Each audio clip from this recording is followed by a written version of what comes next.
Part 4, seaming tape, adhesive, and compression. Hello everyone, I hope everyone's doing well. Thank you for joining me on this synthetic turf playground series about seaming. Well, today I'm going to speak about Part 4, seaming tape, adhesive, and compression. For the last 3 decades, I have been discussing synthetic turf seam compression and what I call compression craftsmanship. Yes, that's what I did say, compression craftsmanship. Proper seam compression can save time and money by preventing seam rupture repairs, particularly on playground surfaces where significant wear and tear is present. Being a true craftsman ensures that the seam lasts as long as the overall installation. When installing multiple sections of synthetic turf, it is necessary to combine them to achieve a seamless appearance. However, methods such as stitching, using nails, staples, Velcro, or even sticky tape are not recommended for playgrounds due to the continuous movement and risk of causing injury.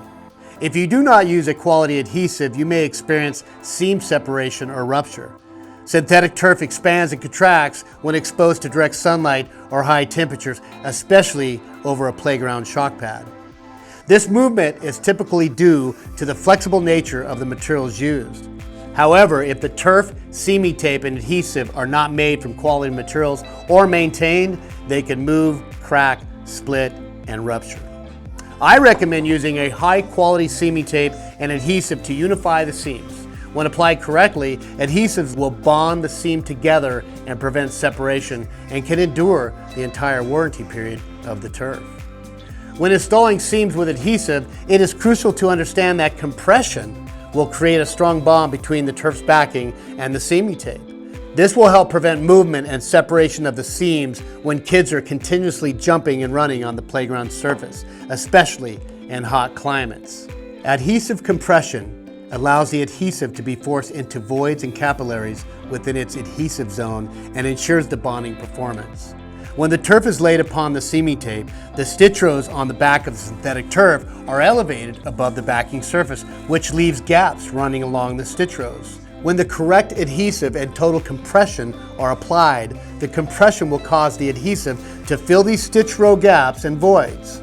The compression will also push out any air that may cause future seam separation and rupture.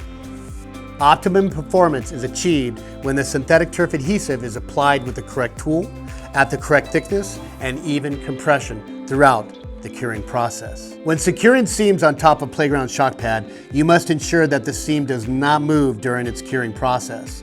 This is crucial when temperatures are very hot. When the sun is bearing down on your installations, I guarantee you the seam's gonna move due to expansion and contraction.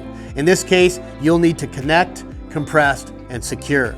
This means you must maintain compression on the seam line during the entire curing stage. Visit me next time and I'll teach you some famous tricks that I've created to assist the construction of playground seams used worldwide today. Until then, JW out.